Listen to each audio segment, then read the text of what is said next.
રાજા નીકળ્યો છે, તપ કરવા લાગ્યા. દેવતાઓ એ સુખદેવજી રૂપે પોપટને મોકલે છે.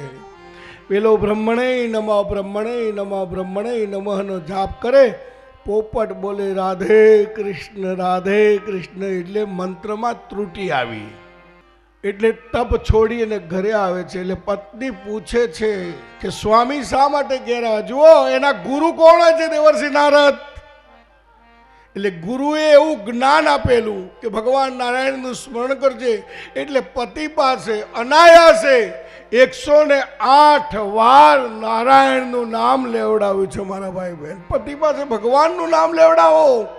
પતિને કાન બંબેણી કરી, તમારો ભાઈ આવો, તમારી બહેન આવી, તમારી માં આવી, આ બધું કર્યા કરતા તો પરમાત્માનું નામ લેવડાવો. મારી બહેનો, પરમાત્માનું નામ લેવડાવો. 108 વાર બોલી. પોપટ શું બોલતો હતો? રાધે કૃષ્ણ, નારાયણ નારાયણ નારાયણ. અને ગર્ભમાં રહેલો પ્રહલાદ આ જ્ઞાનને પાકી જાય છે. ગર્ભાવસ્થાના સંસ્કાર બહુ ઉચ્ચ કોટીના હોય છે મારા ભાઈ બહેન. એટલે ગર્ભાવસ્થાના સમયમાં બહેનોને ભાગવત, રામાયણ, ગીતા આદિ વાંચવાનું કહેવામાં આવે છે.